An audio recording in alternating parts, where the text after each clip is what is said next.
This is the Global Podcast Network, where executives and professionals connect, share, and inspire.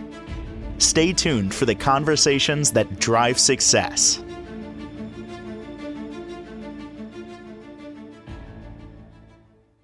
It is such an important system in our bodies, but we just don't realize it. Not a lot of people talk about it. Even doctors, your primary care physician, your PCP, they don't even know a lot about it. They're not taught a lot, just the basics. We're going to talk about it today and how important, actually pick up from our last conversation about how important the lymphatic system is in our bodies. She has so much info on that and so much more. She runs a great center in Tulsa, Oklahoma, called the Path to Wellness, and she has so many different modalities. She personally practices acupuncture, massage, nurse, on and on and on. So great to have Teresa Wilkinson back with us. How are you doing today? I'm doing fantastic. Glad to be here with you. I was thinking of you over the weekend because I was watching one of my favorite shows, Tulsa, and I'm looking at the scenery, wondering if that's around you, if these places really exist. But I love that show. I love even the scenery around there. Yeah, it's a good show. Tell me you haven't seen Tulsa with Sly Stallone. I have seen little tidbits, but I have to sign up for Paramount Plus, and I haven't done that yet. I had it, and I lost it, so I've got to make the phone call to get it back. So now I'm not able to get it. But, fair enough. A lot of people are watching it, so they get a big kick out of it because everybody sees familiar places. And a lot of the places, too, I think, that are shown are old Highway 66, which came through Tulsa, started at the Arkansas River. And so there's a lot of famous places along there that I think they tap on when in this film. And just so you know, Highway 66 is hitting their 100th anniversary this year. And it was a big deal after World War II to create the highway systems. And it was a big deal to figure out what numbers they were going to call the highways. And they wanted something catchy. So they went to Washington, D.C. a few different times to figure out what number it was going to be. Because it goes from east to west. It's how we would get to California. And what amazes me is I can't tell you how many times I drove Highway 66 out to California, and a lot of people I know, including my brother, never did. And is that what inspired the song Route 66? Yes, it is Route 66. Wow. And so I do think, and so that is kind of downtown, midtown for us now. And so I think they hit a lot of places in that movie, in that area. And so anyway, just so that's a little trivia. I was disenchanted and disappointed to learn that the main saloon in the TV series Tulsa, Bred to Buck, is actually fictional. You don't have one there. They made it up. But it looks real wherever they shot it. You know, the signs up there and everything else. Oh, how funny. Yeah. Well, we've always had a lot of great clubs, especially when I was younger, all kinds of disco. I mean, unbelievable clubs. I'm sure New York City has them too, especially back in the 80s and stuff. And but they're all gone out here now. And what they did is they put their focus on downtown and wanted to revivify downtown. They even pay people to come in and do remote users. They pay them $10,000 to come and move downtown Tulsa. But most of the little clubs downtown are like live music, little bars, little music bars, not the big scenes that we used to have, like 3-level buildings with fireplaces and all kinds of different. We even had one called the Cave, and it looked just like a cave, and you had different nooks, just like you would be in a cave, where you would seat. It was pretty cool. So a lot of different. One was like if you were in England in a bookstore and everything was like books, and you had to figure out where you were going to go to the bathroom. There was no signs or anything; it just looked like bookcase. Are we You just talking had like to. like a speakeasy where you needed to figure it out, or move a book and something happens? You just had to press on the wall at the right place for it to enter the bathroom, So we and have you that. could go to the men or women's. I don't That's a know. thing. That's a thing here in New York, at least Long Island. We have speakeasies like there were back in the 30s. And you'll walk into this little small foyer. There'll be books and things there. One of them in particular, and it's not more than 6 minutes away from where I am right now. There's an old school phone. You used to pick Yeah. it up, put it to your ear, and talk into the mouthpiece. And you hear a recorded message. Hello, welcome to the Artemis Speakeasy. Da da da da. Look over to your left. There's a book on the wall, and the book is called blah blah blah. Move that book to the left, and then when you do, then the door opens, and then you're greeted from somebody who will decide if you get to go in. It's kind of fun, kind of cool. Yeah, that's fun. Yeah, Yeah. so we had a lot of fun places like that, and it was all out where my clinic, the area my clinic is. But the focus all moved downtown and midtown, and that's I'm sure where a lot of the film of Tulsa has been done. Mm. But anyway, I like it out where I am, and so it's suburbia basically. Yeah. But It's I'm a mile away from anything and everything you could ever need or want. So just a mile away is a hospital and the doctors and dentists and that kind of thing, or restaurants or grocery store or movie theater or whatever. Now, So am I never been there from my memory? I'm trying to think if I drove through once. But just seems like nice people and just like this is what suburbia should be like in all areas, where just, nice people got everything you need, change of weather and all of that. So all let's the get, seasons, yeah. yeah.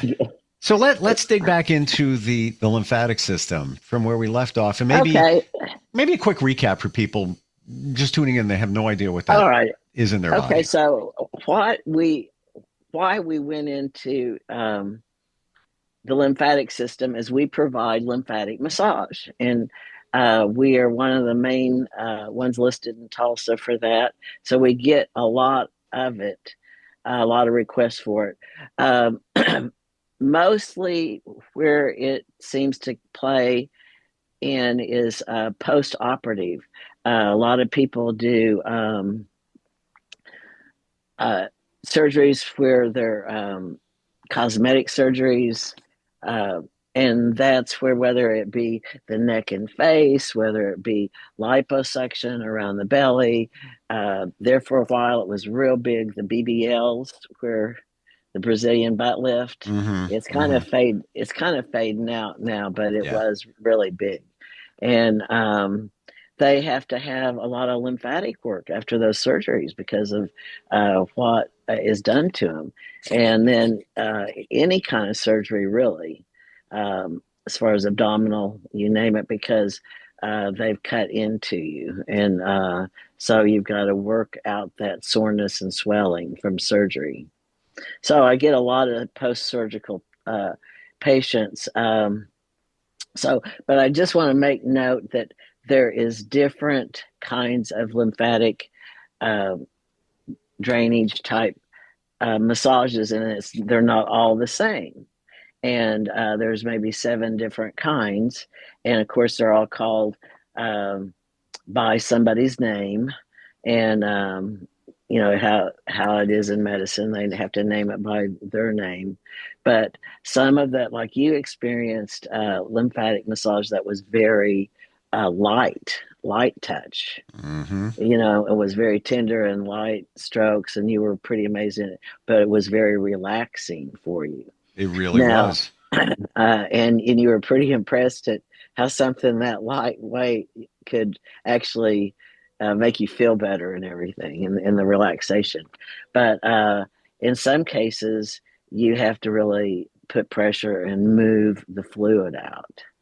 And one thing the lymphatic system is supposed to do naturally is pull the fluid from your interstitial places, meaning your say your leg, your foot, your lower leg, your arm, your hand, and move it into the blood vessels so that it can be carried away. But so many times it gets stuck at a cellular level, and that's when you need the lymphatic massage. I also have a device a German scientist came up with, and also the astronauts. He's made the astronauts the suits for them because 76% of our circulation is cell to cell. 24% of our circulation is in the arteries and veins. So I work with a machine called a beamer. It stands for bioelectromagnetic energy regulation, and it gets things moving at a cellular level. So when I combined acupuncture, the massage, and the beamer, I really get results. So that's where I can help somebody with a twisted ankle. It's say 25 inches around the ankle full of fluid and get it down to 12 inches and wrap it. I had one girl that after I did that went back into a tournament and made 48 points in a basketball game. But I had another man whose ankles were that large, and it was a side effect of a blood pressure medicine. And he was shuffling around on crutches with 25-inch ankles, and but I got him down to 12 inches in 1 hour doing the combination. But I had to use a lot of pressure to get that fluid moving. So, or a twisted knee where it's bulging out. So, the other interesting thing is that it's a kind of a new thing style that's come into effect. It's Chinese, and it's called gusha, and it's using different types of instruments, usually wood, that they rub on the skin, rub on the area to push the fluid out. Cupping is another thing. Have you heard of cupping? Oh, yeah, been around for, oh my Yeah, gosh. a long time. Well, So into our more prevalent within 20 years, and it started with celebrities doing it. yeah, so cupping is really popular now. The thing with cupping, when I first started doing it, I did a lady, and it can, if you leave the cups stationary, they can cause big bruises because it pulls all the blood to that one area, and so you have these round bruises. And she got really upset with me because uh, I guess I didn't let her know in time that that would really cause something like that. And she was going to a big event where she was going to be wearing a low cut dress in the back. And so all that bruising was going to show. And so from that point, I quit doing that. I will use movement. I will lube up the back or the area, and then I will take the cup and get that suction and then move it. And it's almost like a massage. What is actually going on when somebody has cupping done? Well, it's actually something that was created in the village areas in China where they didn't have acupuncture needles. They weren't really educated, but and they used actually like a piece of cloth or cotton, caught it on fire, then put the cup over it real quick, which extinguished the fire, but that created a vacuum. And so it was meant to pull out, say, toxins, say you might have gotten a bee sting or a snake bite or who knows what, if you're living out in the village in the remote areas, what could happen. And it was another way of really using acupuncture, bringing the blood to an area. Anytime you can, it's kind of like flipping a breaker. Anytime you can get blood flowing and new blood going through the area, you're getting new nutrients and life force energy, and also removing debris, removing toxins, removing bacteria, removing um, the things that shouldn't be there and getting new blood in. And that's And what I so, understand with acupuncture is it's moving stagnant blood, and they yes. call it the chi in the blood, Uh-huh. positive energy, if you will. But many of the challenges we have, and correct me if I'm wrong, I'm learning, that essentially when you have pain, like you have shoulder pain or whatever it might be, that's coming from stagnant blood. It's Right. just not a flow. That's correct. Wow. That's Mm. correct. So when you do acupuncture, if you actually, uh, when you pull the needle out, it actually bleeds. It's actually a good sign because you've realized you have just released stagnation, and bleeding is good. Now, guess what I use to stop the bleeding and stop it from becoming a bruise or a big lump? No Guess what I idea. use? No idea. A quartz crystal. Seriously? Seriously. And think of what quartz crystals have been used for all these years. But they're electromagnetic. They were the first transistor radios. They were first watches. They were the first computers. I built one myself back in the day. My crystal radio. Yeah, yeah, Did yeah. you really? Oh Did you hell yeah! Are really? you kidding? I've been doing radio since I was a kid, and that was like one of the first things I built. And back then I had no idea that it came from a. Oh, did you say crystal? Are you talking about one of these? Yeah, I got it. Yes. Yes, it's on my radar. Wow. So Okay. So, what's going on there when you do that? well, it, I don't know. I think the quartz crystals got healing energy.